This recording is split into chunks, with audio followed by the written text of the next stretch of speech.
T ജിയുടെ ഒരു പരാമർശം വളരെ സോഷ്യൽ മീഡിയയിൽ വളരെ ശക്തമായി പ്രചരിക്കുന്നുണ്ട്. മാത്രമല്ല മീഡിയ വണ്ണാണ് ആദ്യമായിട്ടത് പോസ്റ്ററാക്കി വന്നത്. ഞാനായിരുന്നെങ്കിൽ വെടിവെച്ച് കൊന്നതിനെ, ശവങ്ങൾ ലോറിയിൽ കയറ്റി കൊണ്ടുപോയതിനെ, RSS നേതാവ്. അപ്പോൾ എല്ലാ ചേരുവകളും കൃത്യമാക്കി കൊടുത്തിട്ടുണ്ട്. അപ്പോൾ ഇതുമായി ബന്ധപ്പെട്ട് ഇപ്പോൾ സോഷ്യൽ മീഡിയയിൽ പറയുന്നൊരു ഒരു ഒരു ഒരു പ്രയോഗമാണ് എയറിലാവുക എന്നുള്ളത്. ഇപ്പോൾ ടി ജി ഇപ്പോൾ എയറിലാണെന്നാണ് പറയുന്നത്. എയറിലാകാൻ പറ്റിയൊരു ശാരീരിക സ്ഥിതിയുമാണ്. വെയിറ്റ് കുറവാണല്ലോ, അതുകൊണ്ട് വെറുതെ ഊതി എയറിലാക്കാം. വലിയ ബലപ്രയോഗമൊന്നും വേണ്ടി വരില്ല. അതിപ്പോൾ എന്ത് ചെയ്യാനാ, അതൊരു ട്രെൻഡാണ്. പത്രിക ചാനലിൽ ഞാൻ ചെയ്ത വീഡിയോ 31 മിനിറ്റോ മറ്റോ ഉണ്ട്. സ്വാഭാവികമായിട്ടും 31 മിനിറ്റ് കുത്തിയിരുന്ന് ആരെങ്കിലും വീഡിയോ കാണുമോ? അപ്പോൾ അതിൻ്റെ അറ്റവും മൂലയും കണ്ടിട്ട് ഒരു കാര്യം തീരുമാനിച്ചിട്ട് ഒരു ബഹളം. അപ്പോൾ ഞാനും ഈ പറഞ്ഞ ലൂസ്ലി സംഘപരിവാർ വേലിക്കെട്ടിനകത്ത് പെടുന്നവനുമാണല്ലോ. അപ്പോൾ ചീത്ത പറയുമ്പോൾ വെറുതെ ഒരു RSSകാരനെന്ന് പറയാൻ പറ്റുമോ? സൈദ്ധാന്തികൻ.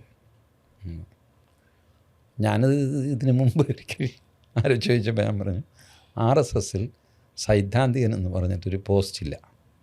ഇനി ഉണ്ടെങ്കിൽ തന്നെ അത് ഞാനല്ല, എന്നെ വെറുതെ വിടണം. RSS ഞാൻ സൈദ്ധാന്തികനൊന്നുമല്ല. പിന്നെ എന്താണ് ഞാൻ പറഞ്ഞു, ഞാൻ RSSകാരനാണ്. സൗകര്യമുള്ളപ്പോൾ എൻ്റെ അടുത്ത ശാഖയിൽ പോകും, സൗകര്യമുള്ളപ്പോൾ സംഘത്തിൻ്റെ പരിപാടികൾക്ക് പോകും. സംഘത്തിന് 100-ാം വർഷം. അപ്പോൾ അന്ന് എല്ലാവരും എപ്പോഴെങ്കിലും ശാഖയിൽ വന്നിട്ടുള്ള സ്വയം സേവകർ അവരെല്ലാം വരണം, അതും പൂർണ്ണ ഗണവേഷിൽ വരണം. അപ്പോൾ എന്നോട് അവിടെ കൊച്ചിയിലൊരു സ്വയം സേവകൻ പറഞ്ഞു, ചേട്ടൻ്റെ ഗണവേഷമൊക്കെ ഉണ്ട്? ഞാൻ പറഞ്ഞു അതൊക്കെ ഉണ്ട്, വേണമെങ്കിൽ പറയണം. ഞാൻ പറഞ്ഞില്ല, എൻ്റെ ഉണ്ട്, എന്താ വിചാരിച്ച എന്നെ പറ്റിയെന്ന് പറഞ്ഞു. ഞാൻ ഇയാൾ പോയി കഴിഞ്ഞിട്ട് ഞാനിതെടുത്ത് നോക്കിയപ്പോൾ അവിടെ ഇവിടെയൊക്കെ കീറിയിരിക്കുന്നു. പഴയ സാധനമാണ്, ഇരുന്ന് ദ്രവിച്ചു. ഡെയിലി ഉപയോഗമില്ലല്ലോ, ഇരുന്ന് ദ്രവിച്ചു. ഞാൻ അയാൾ വിളിച്ചു, വേണം, ഒരു സെറ്റ് വേണം. അയാൾ പറഞ്ഞു, ചേട്ടനോട് ഞാൻ വീട്ടിൽ വന്നല്ലേ ചോദിച്ചത് ഗണവേഷ് വേണോ എന്ന്. അതെ, അക്ഷരമൊന്നും തെറ്റിയില്ലല്ലോ, മലയാളത്തിലല്ലേ. ഞാൻ പറഞ്ഞു എൻ്റെ പൊന്നു കൊടുല്ലേ കൊടു. അതൊക്കെ ആയിട്ട് ഞാൻ പോയി. ഇങ്ങനെയുള്ള സർവ്വസാധാരണനായ ഒരു RSSകാരനാണ് ഞാൻ. സൈദ്ധാന്തികവും ഇല്ല, ഒന്നുമില്ല. ഞാൻ RSSലൊരു ചുമതലയും വഹിക്കുന്നുമില്ല. അപ്പോൾ അതുകൊണ്ട് സൈദ്ധാന്തികൻ എന്നൊക്കെ പറയുന്നത് ഈ വെറുതെ ഒരാളിനെ ചീത്ത പറയുന്ന ഒരു മോശമാണല്ലോ. അപ്പോൾ അയാൾക്കൊരു സ്ഥാനം കൊടുത്തിട്ട് അതും കൂടെ ചേർത്ത്, അത്രയേ ഉള്ളൂ അതിനകത്ത്. ഈ പറയുന്ന വിമർശിക്കുന്ന ഒരുപാട് പേര് ആ വീഡിയോ കണ്ടിട്ടില്ല. അതെവിടെയാണെന്ന് പോലും ആർക്കും അറിയില്ല. യൂട്യൂബിലാണോ, ഫേസ്ബുക്കിലാണോ, ഇൻസ്റ്റയിലാണോ, ടെലഗ്രാമിലാണോ, എവിടെയാണ് അറിയില്ല. അപ്പോൾ പിന്നെ എളുപ്പപ്പണി എന്താ? വൈജിത്ത് എന്നെപ്പറ്റി പറഞ്ഞ അഭിപ്രായം ഇച്ചിരി കൂടെ ഒന്ന് പൊടിപ്പും തൊങ്ങലൊക്കെ വെച്ചിട്ട് ഞാൻ എൻ്റെ അഭിപ്രായമായിട്ടൊന്ന് തട്ടിവിടും. ഇതെന്താ കാര്യം എന്ന് ചോദിച്ചു കഴിയുമ്പോൾ ഞാൻ പറയും, അല്ല വൈജിത്ത് എഴുതിയിരുന്നു. ഇല്ല, അങ്ങനൊരു സാധനം ഇല്ല ചേട്ടാ. അല്ല, ഒന്നുമില്ലാതെ വൈജിത്ത് എഴുതുക. അപ്പോൾ വൈജിത്തിനോട് ചോദിക്കും, ഇതെന്താ വൈജിത്ത്? അല്ല, ഞാൻ മറ്റേ നാരായണൻ പറഞ്ഞുകൊണ്ടാണ് ഞാൻ എഴുതി, ഞാൻ കണ്ടിട്ടില്ല. താൻ കണ്ടില്ലേ? എന്നിട്ട് താൻ എഴുതി? അല്ല, അപ്പോൾ നാരായണൻ എഴുതിയോ ഇന്നലെ രാത്രി? ഇങ്ങനെ. അപ്പോൾ ആർക്കും ഉത്തരവാദിത്തമില്ല ചോദിക്കുമ്പോൾ. ഞാനും കേട്ടു, ഞാനും ഒരു കമൻ്റ് അടിച്ചു. അതാണ് സംഭവിക്കുന്നത്. അത് കുറച്ച് കഴിയുമ്പോൾ സ്വാഭാവികമായിട്ട് അടങ്ങും. പിന്നെ ഈ പറഞ്ഞ പോലെ people have an axe to grind എന്ന് പറയില്ല. ഇപ്പോൾ ഡൽഹി സമരത്തിൽ ഈ പറഞ്ഞ ആർട്ടിക്കിൾ 370 കളയണം, മറ്റേ FCRA കളയണം, അത് പല ആവശ്യങ്ങളുമായിട്ടുള്ള ആൾക്കാർ കൂടി. അതുപോലെ മറ്റ് പല കാരണങ്ങളാൽ എന്നോട് ദേഷ്യമുണ്ട്. അവനെ ഞാൻ നോക്കി വെച്ചതാണ്, കിട്ടി കയ്യിൽ എന്ന് പറഞ്ഞിട്ട്. വേറെ എന്തെങ്കിലും കാരണമായിരിക്കും, വേറെ എവിടെയെങ്കിലും ഞാനടിച്ച കമൻറ്റ് അവർക്ക് ഇഷ്ടപ്പെടാത്തതായിരിക്കാം, എന്തെങ്കിലും ആയിരിക്കും. അപ്പോൾ ഇപ്പോൾ ഈ പറഞ്ഞതിനകത്തൊന്നും ഇല്ലയെന്ന് അറിയാമെങ്കിലും പഴയ കണക്ക് തീർക്കാം എന്ന് പറഞ്ഞിട്ട് കിട്ടി, ഞാനിവന് ഓങ്ങി വെച്ചതാണ് ഞാൻ എന്നൊക്കെ പറയും. ഇതെല്ലാം സോഷ്യൽ മീഡിയയിലെ സ്വഭാവങ്ങളാണ്. ഈ ഏർപ്പാടിന് കൂട്ടുനിന്നവനാണ് ഞാൻ, അറിയാമോ? ഈ പറഞ്ഞ വിപ്ലവകാരിയൊന്നും അന്ന് കണ്ടില്ല. ഞാനും ഷാജൻ സ്കറിയയും മാത്രമേ ഉണ്ടായിരുന്നുള്ളൂ. പിണറായി വിജയൻ ഭരിക്കുമ്പോൾ 118A എന്ന് പറഞ്ഞിട്ട് കേരള പോലീസ് ആക്റ്റിൽ ഒരു വകുപ്പ് കൂടെ കൂട്ടിച്ചേർക്കാൻ തീരുമാനിച്ചു ഈ സോഷ്യൽ മീഡിയ ബഹളങ്ങൾക്കെതിരെ. അത് ഓർഡിനൻസായിട്ട് ഇറക്കി ഗവർണർക്ക് അയച്ചു കൊടുത്തു. ഞാൻ ഗവർണറെ പോയി കണ്ട് അത് ഒപ്പിടരുത് സാറെന്ന് പറഞ്ഞ് വാദിച്ചു. ഗവർണർ ഒപ്പിട്ടു, വേറെ കാര്യം. ഞാൻ പറഞ്ഞു ഗവർണർ കേൾക്കണമെന്നില്ല. പക്ഷേ ഗവർണർ കേട്ടു തന്നെ സമാധാനമായിട്ട്. ഒടുവിൽ എന്തായി, ഈ അമെൻമെൻറ്റ് പുറത്ത് വന്നു കഴിഞ്ഞപ്പോൾ പ്രശാന്ത് ഭൂഷൺ അവരിവരൊക്കെ വലിയ ബഹളം വെച്ചു നോർത്തിൽ.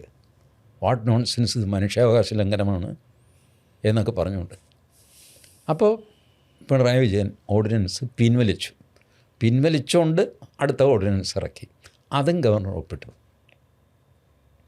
അന്ന് ഞാൻ ഫേസ്ബുക്ക് പോസ്റ്റ് തന്നെയുണ്ട് എൻ്റെ, ഇപ്പോഴുണ്ട്, ഞാൻ ഡിലീറ്റ് ചെയ്തിട്ടൊന്നുമില്ല. ഒരാൾക്ക് വേറൊരാളെ അധിക്ഷേപിക്കാൻ അവകാശമുണ്ടോ എന്ന് ചോദിച്ചാൽ നിയമം ഒക്കെ ആകുമ്പോൾ, ഇത് കേരള പോലീസ് ആക്ട് ഒരു ആക്റ്റാണല്ലോ. അപ്പം എൻ്റെ അഭിപ്രായം ആക്റ്റിൽ ഇതൊക്കെ വ്യക്തമായിട്ട് എന്താ അധിക്ഷേപം എന്ന് പറഞ്ഞാൽ, ഒരാൾക്ക് നമ്മുടെ ടോൺ കൊണ്ട് തന്നെ അധിക്ഷേപമായിട്ട് തോന്നാം. ഡോ എന്ന് വിളിക്കുമ്പോൾ ഒരു അധിക്ഷേപമല്ലേ. അതേസമയം ഫ്രണ്ട്സ് തമ്മിൽ പറയട്ടിടോ, അധിക്ഷേപമല്ല, സംഭവം ഇടുകയാണ് താൻ. അപ്പോൾ നിയമത്തിൽ ഇത്തരം വികാരങ്ങൾ കൊണ്ടുവരാൻ പ്രയാസമാണ്. അതാണ് പിണറായി വിജയൻ ഈ അമെൻമെൻറ്റിലൂടെ ചെയ്തത്. അപ്പോൾ അത് സ്വീപ്പിങ്ങായി. അധിക്ഷേപം എന്നുള്ള വാക്ക്, അപമാനം എന്നുള്ള വാക്ക്, അപമാനം ഓൾറെഡി നമ്മുടെ പീനൽ കോഡിലുള്ളതാണ്.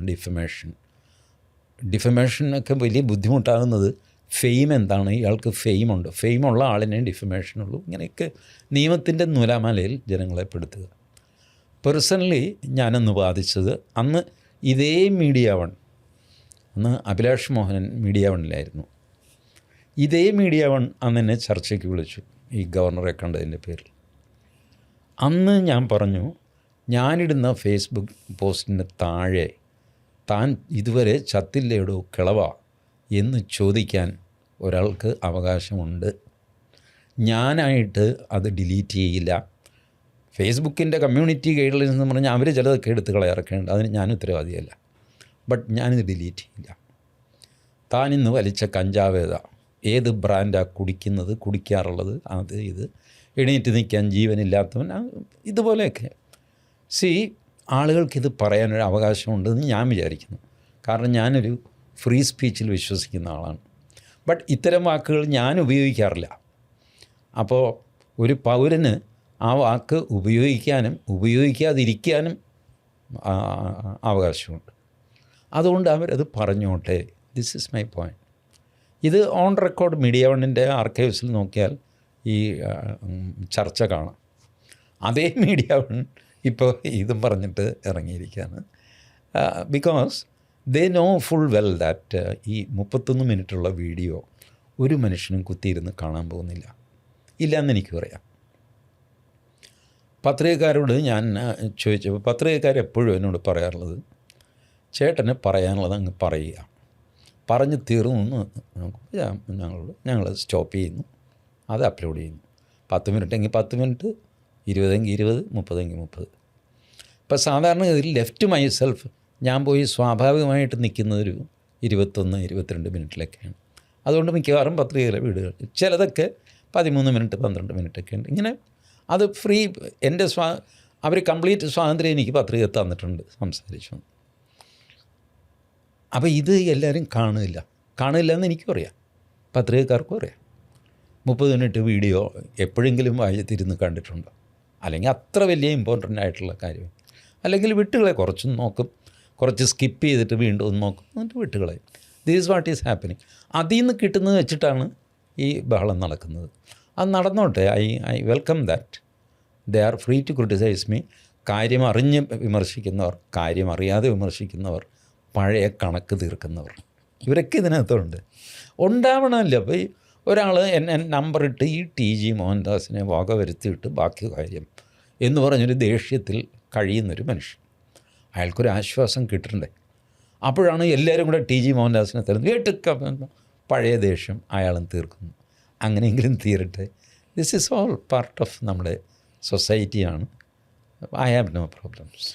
ആ പറഞ്ഞൊരു വിഷയം അതിനെപ്പറ്റി പറയുമ്പോൾ ഈ സാധാരണ ഈ ഒരു ഇങ്ങനെയുള്ള സാഹചര്യങ്ങളിൽ അല്ലെങ്കിൽ പിന്നെ ഒരു അങ്ങനെ ഒരു രീതിയിൽ ഒരു മോബ് ഉണ്ടായാൽ സംഭവിക്കുന്ന കാര്യമല്ലേ പറഞ്ഞുള്ളൂ.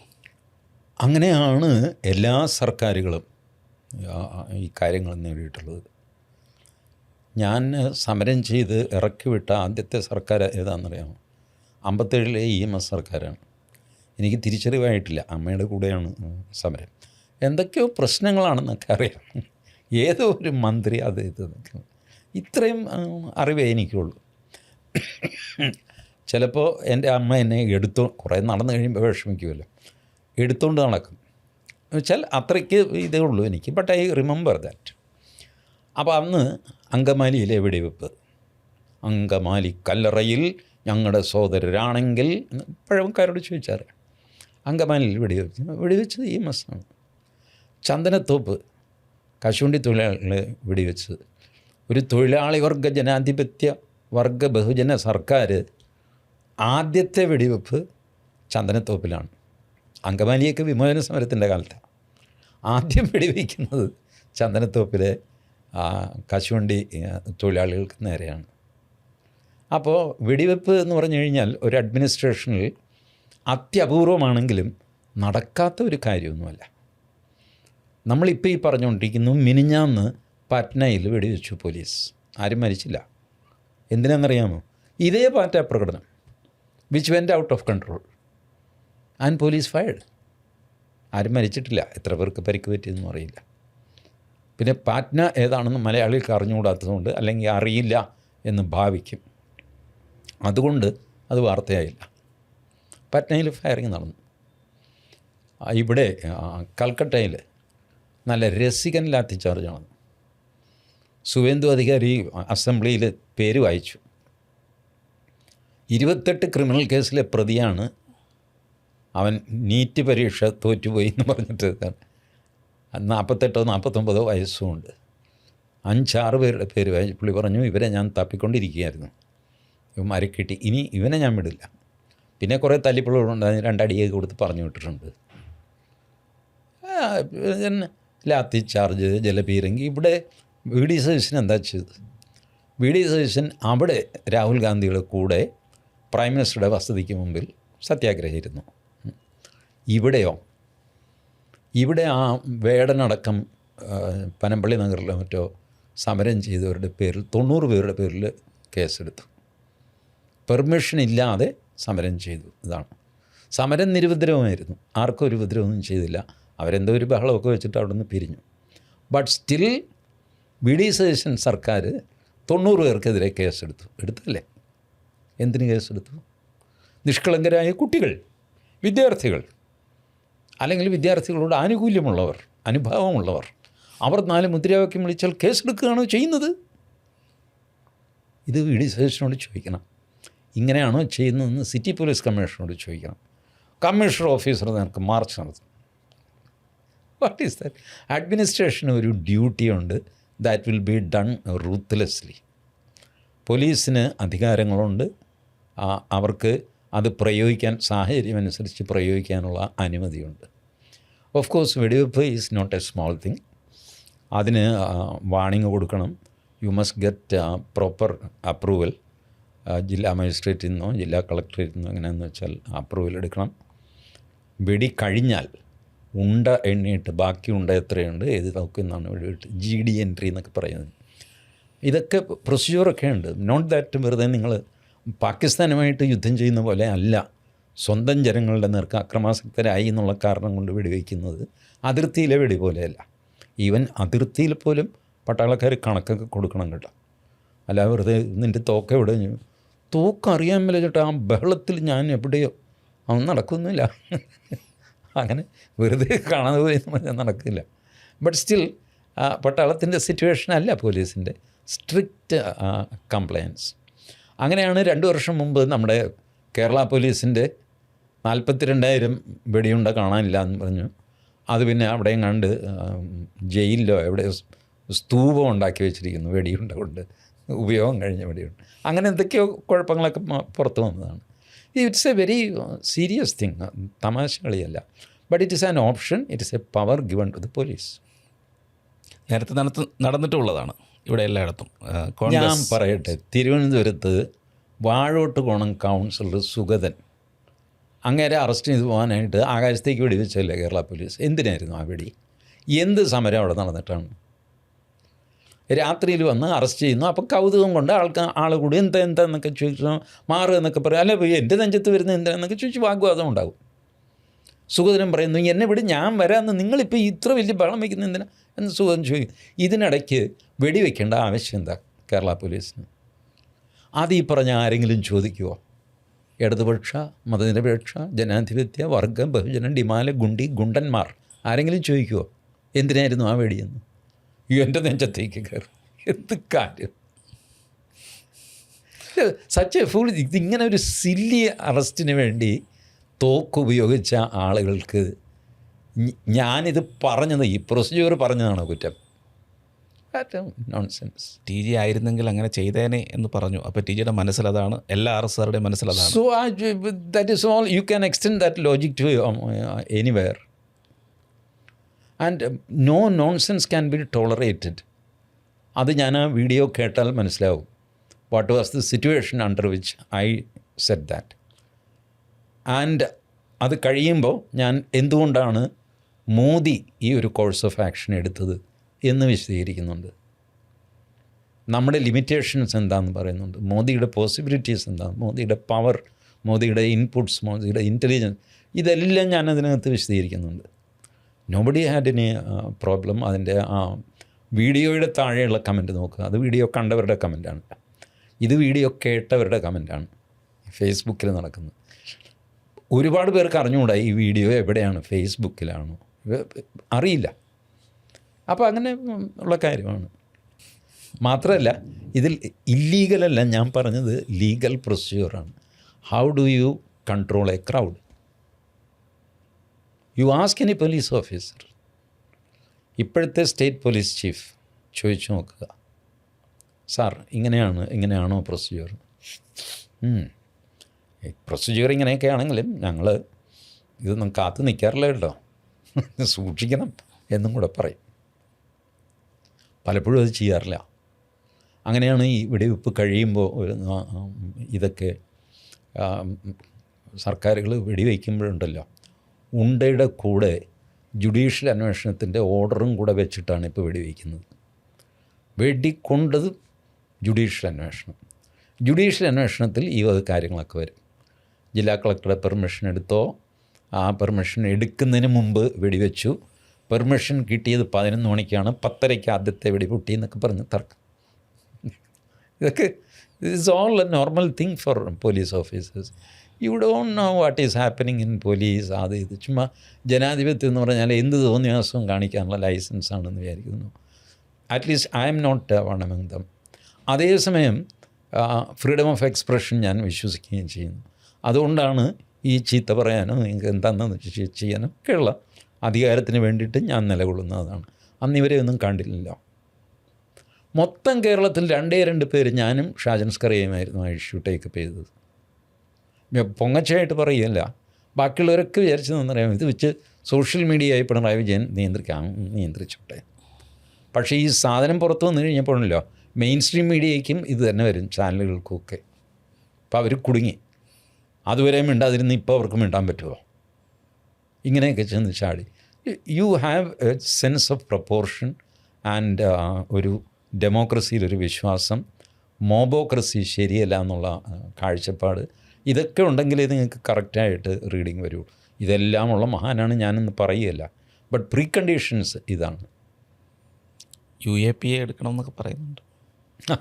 എടുത്തോട്ടെ.